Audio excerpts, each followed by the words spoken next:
Eu assisti atenciosamente a cada minuto dessa sessão que aconteceu agora, nessa terça-feira de manhã, pela aceitação ou não da denúncia contra Bolsonaro e outras 6 pessoas. Nesse primeiro momento, as defesas tiveram ali um espaço para falar 15 minutos cada um defendendo o seu respectivo cliente. Então nós tivemos ali 7 advogados defendendo 7 pessoas que estão sendo acusadas pela denúncia do Paulo Gonet, fabricada junto com o Alexandre de Moraes e a parte da Gestapo da Polícia Federal. Bom, o que eu percebi? Vou fazer um resumo aqui. O que eu percebi? E onde que eu estava apreensivo nesse dia de hoje? A defesa foi dada a defesa 15 dias para preparar a defesa, né? Enquanto a acusação teve 60 dias. E eles tiveram um plano. O plano era muito simples. Dar a eles menos tempo para poder preparar uma defesa e soterrar eles de informação, arquivos inúteis. Só para você ter uma ideia, foram 40 mil arquivos, mais de 100 mil documentos que foram jogados de forma desconexa, totalmente embaralhados, para que os advogados de defesa tivessem o prazo de 15 dias para preparar a sua defesa. A expectativa da Suprema Corte, do Moraes e do Gonet, é que eles fossem incapazes de, em 15 dias, fazer uma defesa decente, que eles ficassem atordoados, mas isso não aconteceu. A verdade é que os advogados foram brilhantes hoje. Eu vou ser sincero, a defesa que cada um fez ali, sem exceção, foi simplesmente brilhante. Obviamente, cada um focando no seu cliente. Agora, a defesa que o advogado do Bolsonaro fez, ela se sobressaiu. Todas foram muito boas, né? Provando, ponto a ponto, como que não existe tentativa de golpe. Não é que eles não estiveram envolvidos, não existiu tentativa de golpe, não foi assinado nenhum documento, não foi dada nenhuma ordem. E não só isso, provaram que até agora os advogados não tiveram acesso a todo o material apreendido.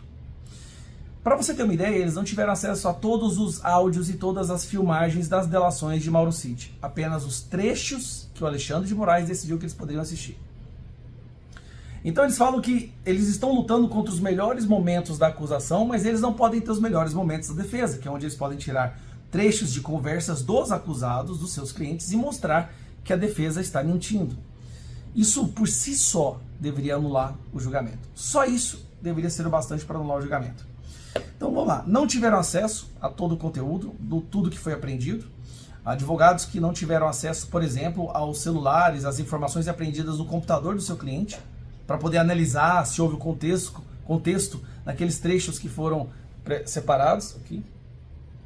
Naqueles trechos que foram separados. O advogado do Bolsonaro usou um termo que eu achei impressionante, que eu achei muito bom, que são os romancistas da Polícia Federal. Romancistas da Polícia Federal, porque o que eles estão escrevendo é uma peça de ficção, onde eles mesmos entram em contradição. Um advogado mostrou claramente que o PGR, o Gonet, ele entra em contradição quando ele faz uma acusação para uma pessoa, mas logo na frente da mesma peça, ele fala que aquela pessoa não participou de tal reunião ou que aquela pessoa não tem nada a ver com aquela decisão. E o advogado falou uma coisa que é interessante: eu não preciso apresentar provas para os meus clientes. A peça de acusação é a prova de inocência. As contradições da própria peça de acusação, elas são bastantes para inocentar os clientes. Aí vem um detalhe que eu achei interessante. Não encontraram na peça de acusação, não há nenhuma conexão entre os acusados e o 8 de janeiro. Zero, absolutamente nenhuma. A coluna vertebral de toda acusação é a delação do Mauro Cid, que teve 11 versões. E a última que eles aceitaram foi depois que ele foi ameaçado, e ameaçado de prender o pai, esposa e filha. Isso mesmo, pai, esposa e filha foram houve uma ameaça de perseguição através do judiciário do Alexandre de Moraes, e aí ele deu a versão que estava corroborando com a Polícia Federal, ou seja, foi invertido. Não é a delação ser feita e a Polícia Federal buscar as provas, não. A Polícia Federal chegou com a narrativa e o Mauro Cid simplesmente confirmou a narrativa da Polícia Federal. Mas a parte que para mim foi a melhor de todos é essa daqui do crime impossível, quando o advogado do Bolsonaro fala isso.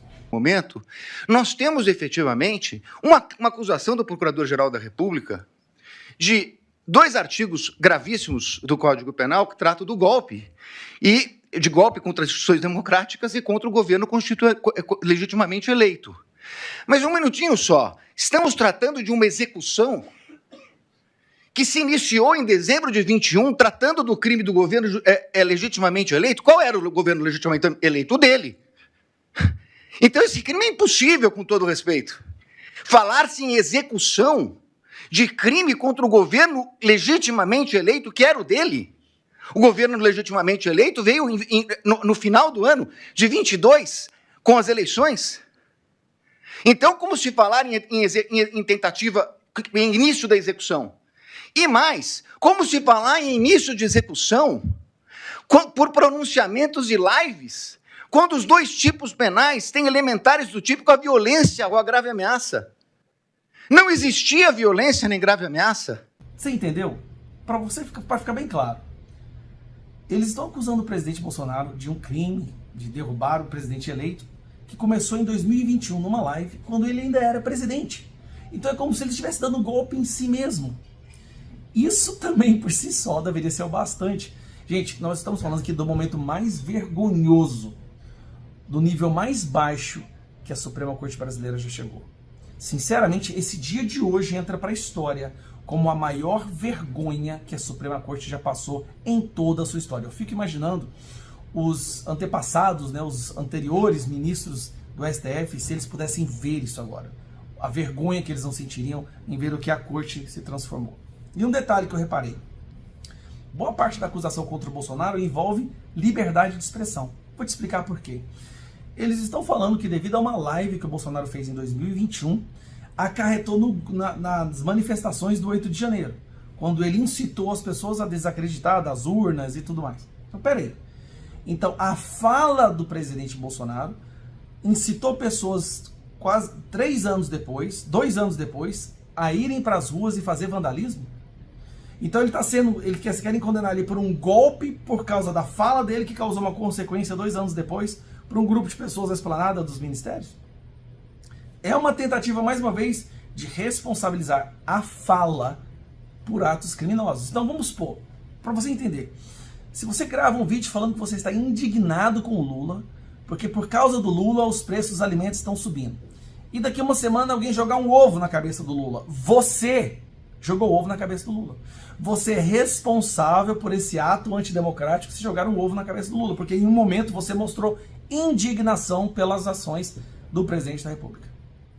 Bolsonaro mostrou indignação com as ações do TSE, do STF, a população se rebelou 2 anos depois, ele é o culpado de tudo. Surreal o que está acontecendo no nosso país. Mas, para concluir, esse é o resumo, tá? Foi um momento de vergonha. Eu vejo que eles destruíram a acusação, o STF saiu dessa espancado, eles devem estar agora almoçando, preocupados. Obviamente o voto a gente já sabe, é tudo um teatro, não há justiça, mas que foi bom eles ali, Moraes, tendo que ouvir as pessoas destruindo tudo que ele fala para a imprensa e não tem ninguém para rebater, vale por si só. Então eu recomendo, se você quiser, tiver tempo, assista tudo, porque é um momento mais baixo da Suprema Corte Brasileira.